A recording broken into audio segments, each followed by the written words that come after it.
দিন অসুস্থতার কারণে আমরা একটা রোজাও রাখতে পারিনি, কিন্তু আজকের রোজাটা আমরা দুইজনেই রাখছি। সবাই আমাদের জন্য দোয়া করবেন যেন বাকি সবগুলা রোজা রাখতে পারি। আমার কপাল কতটাই খারাপ, তাই না? আজকে 7টা রোজা, এই 7টা রোজার একটা রোজাও রাখতে পারলাম না। কারণ আমার বউ এখনো অসুস্থ। আমার বউর জন্য সবাই দোয়া করবেন যেন তাড়াতাড়ি সুস্থ হইয়া বাকি সবগুলা রোজা রাখতে পারে।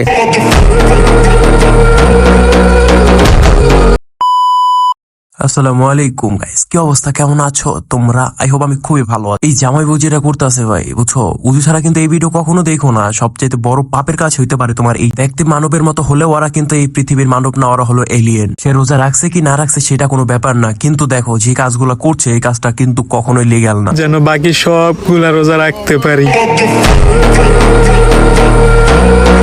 তো দোয়া চাইলে ভাই সমস্যা নাই, দোয়া তো করতে লইছিলাম, কিন্তু যখনই পাশার ভিত্তি মানে পুটকের ভিত্তি থেকে যখন আমি ওই বোতলটা ভাই করে যখন মুহে নিছিস ভাই, বিশ্বাস কর তখন আমার একটা অনুভূতি হয়েছে, ওইটা তোরা জুস খাস নাই, বরং ওইটা আমার ছোট ভাইয়ের পাতলা পায়খানা খাইছে। ভাই রোজা রমজান মাস তাই হালাল ভাবে তোরা গালি দিতেছে ভাই, বিশ্বাস কর। তুই একটা বাদামির পোলা, তুই একটা জিলাপির পোলা, তুই একটা সরি ভুল হয়ে গেছে। তো যাই হোক, ভিডিওটা যারা দেখবা ওরে মেনশন দিয়ে তারপরে ভিডিওটা তোমরা শেয়ার করবা। তাছাড়া তোমরা এই ভিডিও কখনো শেয়ার করো না, সো ওরে কিন্তু আনডেড মেনশন দিতে হবে। আর ওই রোজাটা শেষ করে এমন ভাবে ঠাবাই তো যাতে যেন 14 গোষ্ঠীর নাম বইলা যায়। আর তোমরা এই আইডিটা চ্যানেলে সাপোর্ট করতে পারো, আর নয়তো ইউটিউবে যাও, ইউটিউবে গিয়ে সার্চ করো 4x হৃদয় ব্রো, সো সেখানে পেয়ে যাবা এই ভিডিওটা। তো ধন্যবাদ, ভালো থাকবা, সুস্থ থাকবা, ওকে।